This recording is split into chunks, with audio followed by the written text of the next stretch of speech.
চলে এলাম আজকের একটা মজাদার রেসিপি নিয়ে। আজকের রেসিপি হলো স্প্যানিশ অমলেট।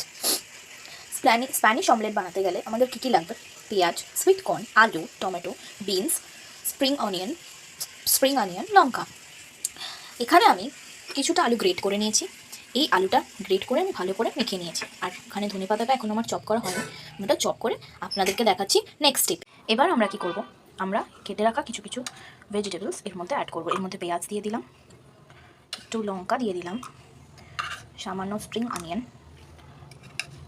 টমেটো আর সুইট কর্ন, গ্রেট করে রাখা কিছু আলু দিলাম। এই রেসিপিটা আমরা ব্রেকফাস্টেও খেতে পারি, আর এই রেসিপিটা আমরা ডিনারেও খেতে পারি। খুব একটা হেলদি রেসিপি, যেমনি খেতে টেস্ট লাগবে তেমনি জিনিসটা হেলদি। শীতের সময় অনেক ধরনের সবজি পাওয়া যায়, তো সেই জন্য আমরা এটা আজকে ট্রাই করছি। প্রথমে আলুটার সাথে সব সবজিগুলোকে এরকমভাবে ভালো করে মিক্সড করে নিতে হবে। তারপর আমরা ডিমটাকে গুলছি। এই যে এই ব্যাটারটা আমাদের ভালো করে রেডি হয়ে গেছে। এবার এই ব্যাটারটাকে আমি প্যানের মধ্যে অ্যাড করছি। আমি এর মধ্যে মশলা বলতে শুধু একটু ব্ল্যাক পেপার আর টেস্ট ওয়াইজ আপনারা নুন দিয়ে নেবেন। এছাড়া এর মধ্যে আর বেশি কিছু দেয় না, আপনারা চাইলে অ্যাড করতে পারেন। দেখতে পাচ্ছেন আমার তেলটা গরম হয়ে গেছে, এর মধ্যে আমি বানিয়ে রাখা ব্যাটারটা দিয়ে দেবো।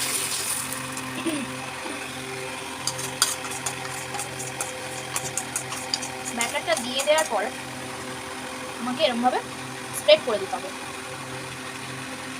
এরকমভাবে স্প্রেড করার পরে এটা 5 থেকে 7 মিনিট কুক হবে,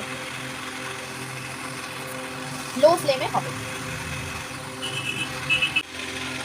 এটা আস্তে আস্তে যখন সাইড দিয়ে কুক করতে স্টার্ট করবে তখন আমি একটুখানি এর মধ্যে চিজ স্লাইস স্প্রেড করেছি। আপনারা চাইলে মজরেলা চিজও দিতে পারেন। এই যে আস্তে আস্তে চিজটা আমাদের গলে যাচ্ছে, সাইড থেকে একদম হালকা একটুখানি তেল স্প্রেড করে দিতে হবে যাতে এটা নিচে না লাগে। এই যে অমলেটটা আমরা দিয়েছি এর উপরে একটুখানি স্প্রিং অনিয়নটা ছড়িয়ে নেবো। চিজটা পুরোপুরি গোলার পর আমরা এটাকে আস্তে আস্তে করে উল্টাবো, কারণ এটা একটু ভারী হয়ে গেছে, তো এটাকে একটু দেখে উল্টাতে হবে। তো আমি এটাকে উল্টে নিয়েছি হালকা করে আস্তে করে, ঠিক আছে। নেওয়ার পরে আমি গ্যাসটাকে লো ফ্লেম থেকে মিডিয়াম ফ্লেমে করবো যাতে ওই দিকটা আমার ভালো করে ইয়ে হয়ে যায়, কুক হয়ে যায়। তারপর গরম গরম সার্ভ করতে পারেন। আপনারা চাইলে এটাকে ব্রেডের সাথে খেতে পারেন, রুটির সাথে খেতে পারেন, পরোটার সাথে খেতে পারেন, ইভেন কি ব্রেকফাস্টেও ট্রাই করতে পারেন। তো আমরা এরমভাবেই সবকটা অমলেটগুলোকে এরমভাবে ভেজে নিয়ে নেব। লো ফ্লেমে করতে হবে 5 to 6 মিনিটস, 5 থেকে 6 মিনিটের মতো লাগবে আমাদের, কিন্তু এই সময়ের মধ্যে আমাদের এটা হয়ে যাবে। আপনারা দেখতেই পাচ্ছেন চিজটা কি সুন্দরভাবে মেল্ট হয়েছে, আর একটু আমার প্যানেতে লাগবে। এরপর আমি আপনাদেরকে উল্টে দেখাচ্ছি। তো আমরা আস্তে করে এটাকে উল্টে নেওয়ার পরে দেখতেই পাচ্ছেন আপনারা সাইডের পুরো দিকটা আমি ভালো করে রাউন্ড করে ইয়ে করে নিয়েছি। একটু তাওয়ায় লাগেনি, একটু পেশেন্সলি করতে হবে। দেখে নিন আমাদের স্প্যানিশ অমলেট রেডি। দেখো আমাদের আজকের মেনু স্প্যানিশ অমলেট, তার সাথে আলুর পরোটা। তোমরা যদি আলুর পরোটার রেসিপি চাও তাহলে আমাকে কমেন্ট করো, আমি একদিনকে পরে তোমাদেরকে করে দেখাবো।